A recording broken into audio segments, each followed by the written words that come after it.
इसने लेडी को अभी तक जबरदस्ती अपने सीने में दबाया हुआ था। इसका वजूद खौफ से बुरी तरह कांप रहा था और दिन फटने के करीब पहुंच गया था।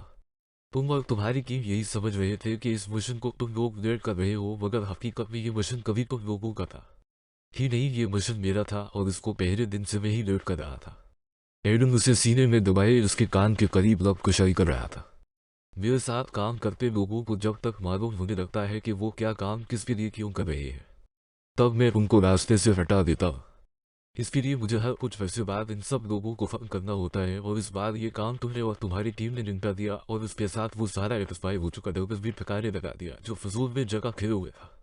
एडम इसके कान के करीब सरगोशी करते हुए चौंका देने वाले इंकशाफ कर रहा था।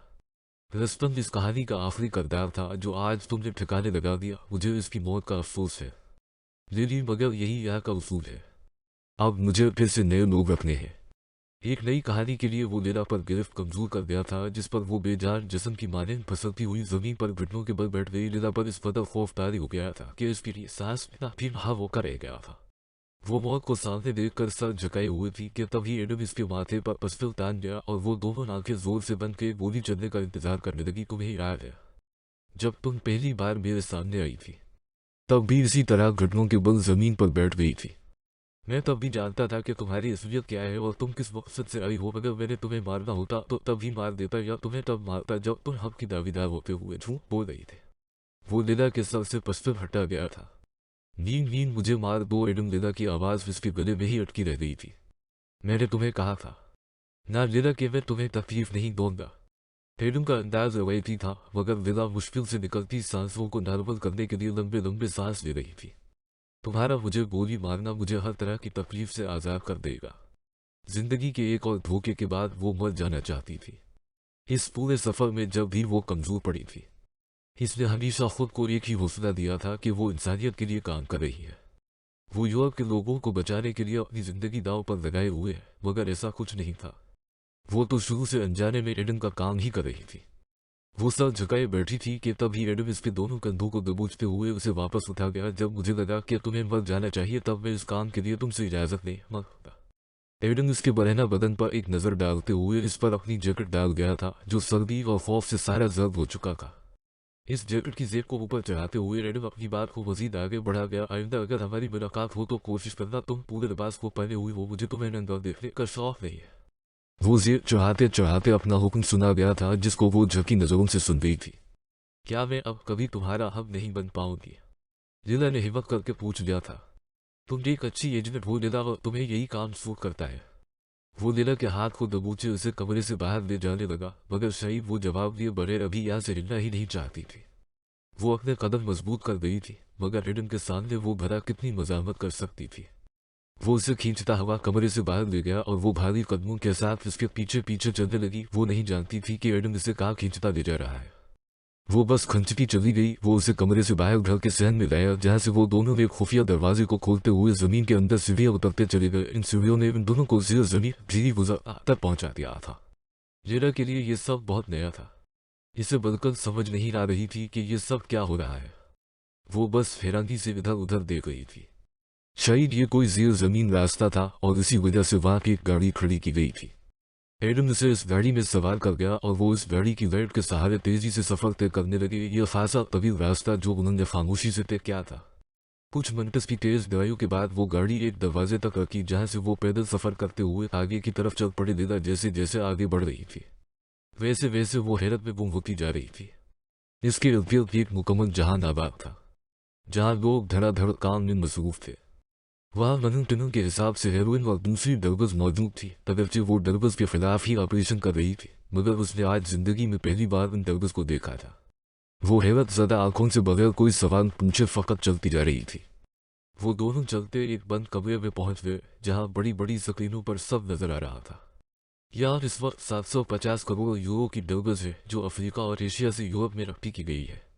मेरा पहला मिशन इन सब डरबस को यहाँ तक लाना था, जो रस्तम शाह और उसकी गर्लफ्रेंड सोफिया ने पूरा कर दिया। अब अगला मिशन इस सारे डरबस को यूरोप भर में फरोख्त करना है, और मुझे इसके लिए एक नई टीम चाहिए होगी। वो लेना को इतनी रकम बताकर हैरान कर दिया था, जो फटी आंखों से कभी एडन की तरफ देखती तो कभी इस कमरे में लगी एलसीडी पर नजर डालती। फिक्र न करो, ये बहुत बड़ी मार्केट है। अगर हर युवती बसंत को सिर्फ 10 यूरो की डबल फोक की जाए तो ये इस दिन में ही खा हो जाए। लीला जो अभी कुछ नॉर्मल हो रही थी, उसके हवास वो फिर से फतह कर रहा था। यूरोप की आबादी 75 करोड़ है, जिसमें से सिर्फ 3 करोड़ लोग डबल्स लेते हैं, यानी सिर्फ 4%। इस 4% को 5% तक ले जाना ही मेरा मकसद है, और ये तभी होगा जब मर्दों को डबल्स औरत की मानिंद बिस्तर पर मिले और औरतों को डब इसके हाथ में पकड़े। पर इससे फिर तुम पुरस्कूर हो जाओ। लेना, तुम्हें डरने की जरूरत नहीं, तुमने बहुत अच्छा काम किया था। वो लेना के गालों पर हाथ से हल्की सी थपकी दे गया था, जो उसके पूरे वजूद को थपका गई थी। वो कुछ देर तक बेखौफ नजरों से एडम के चेहरे के नकोश को देखती रही और फिर हिम्मत कर गई। क्या सिर्फ लेना ही धोखे में रही थी या फाइमा भी धोखा खा गई? एडम वो अपने मतलब की बात पूछ गई थी। इस सवाल को पूछने से पहले उसने अपने दिमाग से कितनी जंग लड़ी थी, ये वही जानती थी। शायद वो उसके जवाब से डर रही थी। मैंने लेना और फाइमा दोनों पर एतबार किया था। फाइमा वो पहली लड़की है जिसके बिस्तर पर मैं सोया था, और लेला वो पहली लड़की है जो यहाँ तक आई। क्या इसका मतलब मैं ये समझूं कि तुम मुझे अब भी हम नहीं तो प्यार के काबिल समझते हो? लेला सवाल कर रहे थे। नहीं लेला, वो इनकार में सर हिला गया। एतबार किया जाना प्यार पे जाने से ज्यादा खूबसूरत होता है। लेला इसका जवाब सुनकर लम्हे भर के लिए खामोश हो गई थी। शायद वो कुछ और सुनना चाहती थी। वो कुछ देर यूं ही खड़ी रही थी। क्या मैं लम्हे भर के लिए तुमसे लिपट सकती हूँ? हाँ, रेडन ने मुख्तसर सा जवाब दिया, जिसको सुनते ही वो झट से उसके साथ लिपट गई। इसके लिए वक्त जैसे थम सा गया था। वो पूरे जोर से लिपटे हुए खुद को उसके अंदर समूह देना चाहती थी। क्या तुम्हारे पास कुछ ऐसा नहीं है रेडन के जिससे तुम्हारे साथ गुजारी के पर पूरा दो तुम वही हो ना जो पहले इस बात पर आंखें देखा रही थी कि मैंने तुम्हारी याददाश्त से वो मुलाकात की वो गायब कर दी। वो अपनी कमर पर लिरा के हल्का महसूस कर रहा। कितनी बेवकूफ थी मैं, जो वो सब जानने की कोशिश करती रही। एडन मुझसे मेरी याददाश्त छीन लो या फिर मुझे इस ब्लैक होल से निकाल कर किसी वीराने में ले जाओ जहाँ इतना सुनाटा हो कि मैं तुम्हारे दिल के धड़कने की आवाज़ सुन सकूं। वो नम लहजे में मुखातब हुए थे। क्या तब वो अपने हाथ मदद से इसे खुद से दूर कर गया था? वो बेबस आंखों से इस सब दिल के चेहरे की तरफ मतोजा हुई थी। अगर मैं तुम्हारे लिए वो सब काम करूँ जो रस्तम करता था, तो क्या तुम मुझे अपने करीब रखोगे? इसकी आंखों की नमी तब तया हवे बगैर नहीं रह पा रही थी। क्या तुम पुलिस एजेंट से समग्र बनना चाहती हो? नहीं रेडन, मुझे कुछ नहीं बनना, मुझे सिर्फ सुकून चाहिए, और अगर उसकी कीमत एक समग्र बनकर अदा करनी पड़े तो मैं तैयार हूँ। वो बेबाक अंदाज में बोलती चली गई थी, जिस पर वो अपने सख्त होठों पर मारी फैज सी मुस्कुराहट लाता आवाज लेना को डरबस पर एक पैकेट थमा गया था, जिसको वो बड़े चेक के अपने पास रख गई। वह फिर झट से उसके होठों पर झपट पड़ी। हंगरी बस पर सफर करते उसे अपने होठों से अभी तक पेड़ों के होठों की वह खा रही। लीला की जबान बार बार रेडन के लफ्ज को ढूंढने इसके होठों का चक्कर लगा रही थी, मगर अब अगर उसे सही सलामत इस्तांबुल पहुंचना था तो उसे फिलहाल के लिए रेडन को अपने दिमाग से निकालना था, क्योंकि अब वो एक पुलिस एजेंट नहीं बल्कि एक स्मगलर के रूप में थी, जिसके पास में 1 करोड़ डर्बस का पेपर था। डर्बस यानी हेवेंचर्स पूरी स्पोकी रफीम और इस तरह की बेशुमार ऐसी चीजें जो इंसानी दिमाग में तेज तेज चलते न्यूरॉन्स की हरकत को सबूर कर देती हैं, जिससे डर्बस लेने वाले शख्स को एक सुकून का एहसास होता है। ये डरबस सिर्फ सुकून नहीं पहुंचाती बल्कि इंसान के खून से वाइट ब्लड सेल को ढूंढ ढूंढ कर खत्म करती है, जिससे इंसानी हड्डियां कमजोर हो जाती है और दिल को खून बंद करने में मुश्किल आती है, जिससे इस पे काम फूक देने के चांस ज्यादा हो जाते हैं।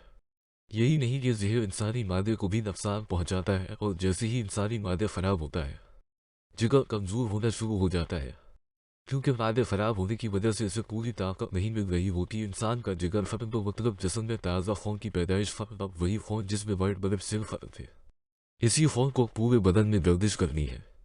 वो जिस्म के जिस जोड़ से गुजरेगा, इस जोड़ को रफ्ता रफ्ता खत्म करता जाएगा, और यूं एक सेहतमंद इंसान इन डरबस के इस्तेमाल से सिर्फ 2-3 सालों में ही मौत की नींद में चला जाता है। तो इन डरबस के खिलाफ आवाज उठाना जहाद है। कोई भी ऐसा काम जिससे इन डरबस बिल्डर्स की हौसला शक्ति हो, हर वो काम इंसानियत पर एक एहसान है। लीला के दिमाग में वही यूनिवर्सिटी का दूर आया था, जब वो हर साल इंसदाद मंशियात के आलमी दिन पर ऐसी तकारीर क्या करती थी, मगर अब उसे उन्हीं मंशियात को संबल करना था। सुकून की तलाश में वो जिंदगी के दब उसूल भूली हुई थी।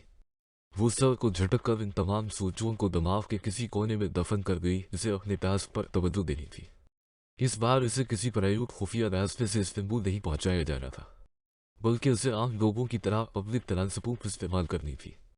वो हंगरी एयरपोर्ट पर पहुंचते ही अपना मोबाइल बंद कर गई ताकि कोई भी इसकी लोकेशन न जान सके। अब उसे पर्स में मौजूद डरबस का कोई इंतजाम करना था, वरना पकड़े जाने की सूरत में वो 25 साल के लिए जेल जा सकती थी। वो कुछ देर एयरपोर्ट का जायजा लेने के बाद सीधा वॉशरूम में घुस गई। इसने अपने जूते को नीचे से काट कर एक सुराख किया और फिर जूते में मौजूद सारा चमड़ा इस सुराख से निकालकर उसने इन डगस को भर दिया। वो बहुत जूतों में डगस भर गई थी। इसे अब सिर्फ एयरपोर्ट का चेक प्रोवाइडर क्लियर करना था, जहाँ एक लेडी ऑफिसर खड़ी तमाम मुसाफिरों को चेक कर रही थी। इस लेडी पुलिस के हाथ में पकड़े डगस टिकट से बचने का एक ही तरीका लीला के वहन में आया था।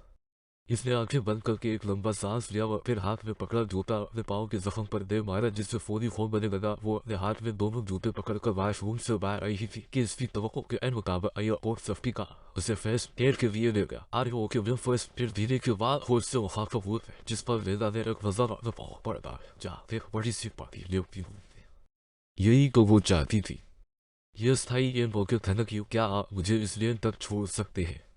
यस जीवन में एक अहंकार इसे वही चेयर पर बिठाए मरीजों वाली दिन में ले आया था, जहाँ बहुत ज्यादा रश नहीं था।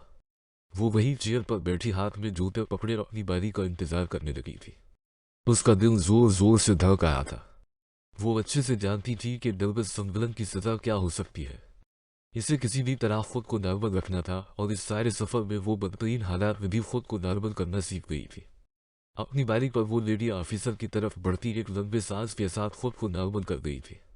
इसने हाथ में पकड़े जूतों को चेक करवाने के बहाने बाजू बुलंद करते हुए इस अहंकार के चेहरे के सामने कर दिया था।